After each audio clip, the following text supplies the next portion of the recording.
Assalamualaikum warahmatullahi wabarakatuh. Allahumma sholli ala sayyidina Muhammad wa ala ali sayyidina Muhammad. Membayar diat. Alangkah berdukanya Rasulullah Shallallahu Alaihi Wasallam. Pilu yang amat sangat terasa oleh beliau akibat pembantaian itu.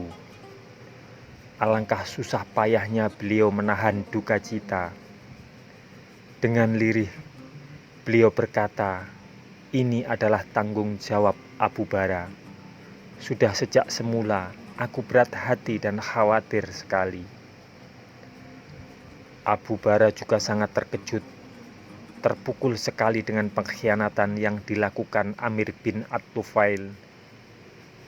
Abu Bara merasa amat terhina.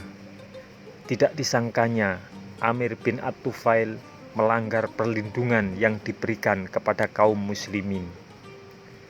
Tindakan itu sama dengan mencoreng arang di dahi Abu Bara. Anak Abu Bara sangat memahami perasaan ayahnya. Pemuda itu bernama Rabi'ah. Rabi'ah itu bangkit. "Aku akan menghukum Amir At-Tufail dengan kedua tanganku sendiri." Setelah berkata begitu, Rabi'ah pun pergi sambil memanggul tombak. Sampai di tempat Amir bin At-Tufail, Rabi'ah menghampiri orang itu dengan mata menyala. Tanpa sempat dicegah siapapun, Rabi'ah menghantamkan tombaknya dan Amir bin At-Tufail pun roboh.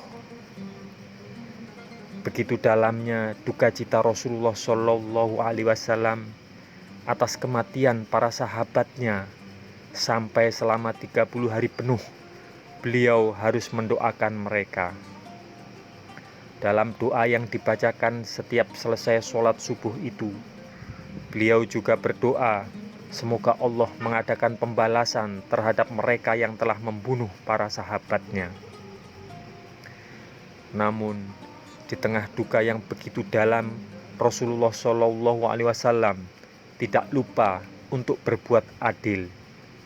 Begitu mendengar bahwa ada 2 orang sahabat kaum muslimin yang terbunuh dengan tangan Amir bin Umayyah, Rasulullah Shallallahu Alaihi Wasallam segera berkata, "Engkau telah membunuh 2 orang, berarti aku harus membayar diat, uang tebusan kepada keluarga mereka." Peristiwa Bi'ir Ma'unah ini menimbulkan keberanian di hati musuh-musuh kaum muslimin di Madinah. Gugurnya para sahabat Rasulullah ini membuat orang-orang Yahudi Bani Nadir semakin berani. Padahal setelah Bani Qunaiqah terusir, Bani Nadir lebih memilih diam karena dicekam ketakutan. Namun setelah perang Uhud dan terakhir di tragedi di Bi'ir Ma'unah, mereka mulai bertindak lebih berani. Mereka menunggu kesempatan untuk membunuh Rasulullah Shallallahu Alaihi Wasallam sendiri. Tanpa mereka duga, kesempatan itu segera datang.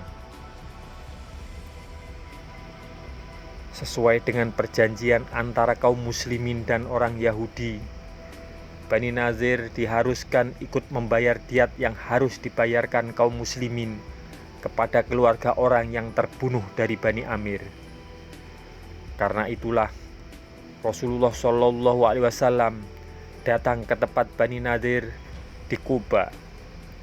Beliau disertai 10 sahabat terkemuka, di antaranya Abu Bakar, Umar bin Khattab, dan Ali bin Abi Thalib. Setelah sholat berjamaah di Masjid Kuba, Rasulullah Shallallahu Alaihi Wasallam dan rombongannya memasuki perkampungan Bani Nadir. Setelah mengetahui maksud kedatangan beliau, orang-orang Bani Nadir menunjukkan wajah yang manis. "Kami akan membantumu Muhammad. Sekarang duduklah di sini biar kami menyiapkan dulu keperluanmu." Rasulullah Shallallahu Alaihi Wasallam dan para sahabatnya duduk di tepi rumah beratap tinggi milik salah seorang Yahudi. Sementara itu, orang-orang Bani Nadir tidak menyiapkan uang untuk membantu membayar diat, melainkan malah berkasak kusuk perihal rencana jahat mereka. Tidak ada lagi kesempatan sebagus ini untuk membunuh Muhammad, ucapan salah seorang pemuka Yahudi. Engkau benar, ujar seorang Yahudi lain dengan mata berkilat. Pada waktu lain, sangat susah membunuh Muhammad karena ia selalu berada di tengah-tengah sahabatnya. Kini justru Muhammad datang di tengah kita. Jika kita biarkan kesempatan ini, akan berlalu begitu saja. Akhirnya, orang-orang Yahudi itu sepakat untuk membunuh Rasulullah Shallallahu Alaihi Wasallam. Namun, bagaimana cara kita membunuh dia? Tanya seorang kebingungan. Semua terdiam sejenak, lalu seseorang yang berwajah licik berjalan mengambil batu penggilingan yang besar dan berat sambil berkata, "Siapakah di antara kalian yang mau mengambil batu penggilingan ini, lalu naik ke atap rumah dan menjatuhkannya ke kepala Muhammad sampai remuk?" Majulah seseorang yang paling jahat di antara mereka, Amir bin Jahsh. "Aku." "Jangan lakukan itu," cegah Salam bin Miskam. Rupanya ia salah satu orang yang berpikiran jernih di tempat itu. "Demi Allah, Allah pasti memberitahu Muhammad tentang rencana kita. Sesungguhnya perbuatan itu merupakan pelanggaran terhadap perjanjian antara kita dan dia." Namun yang lain tidak peduli. Mereka tetap menjalankan rencana jahat itu. Rasulullah selamat. Jibril pun turun memberitahu Rasulullah Shallallahu Alaihi Wasallam tentang rencana jahat itu. Seketika itu juga beliau bangkit dan pergi dengan cepat, seolah-olah ada sesuatu keperluan. Para sahabat yang menyertai beliau sama sekali tidak diberitahu apa-apa. Karena itu mereka menunggu Rasulullah Shallallahu Alaihi Wasallam kembali. Kini giliran orang-orang Yahudi yang kebingungan.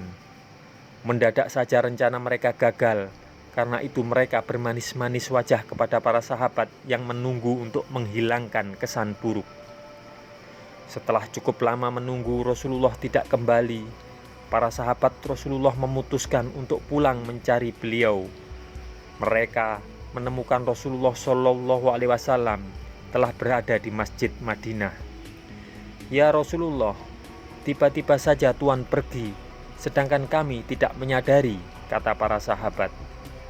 Rasulullah Shallallahu Alaihi Wasallam tahu rencana jahat Yahudi Bani Nadir terhadap dirinya. Beliau pun memanggil Muhammad bin Maslamah untuk menyampaikan pesan beliau kepada Bani Nadir. Muhammad bin Maslamah berkata di hadapan orang-orang Yahudi, "Tinggalkan Madinah dan jangan hidup bertetangga denganku. Ku beri waktu 10 hari. Siapa saja yang masih kutemui, setelah itu akan kupenggal lehernya." Semoga kisah ini bermanfaat untuk kita semua. Wassalamualaikum warahmatullahi wabarakatuh. Mudah-mudahan kelak kita akan mendapatkan syafaat dari Nabi besar Muhammad Shallallahu Alaihi Wasallam. Amin, amin, amin ya Rabbal Alamin.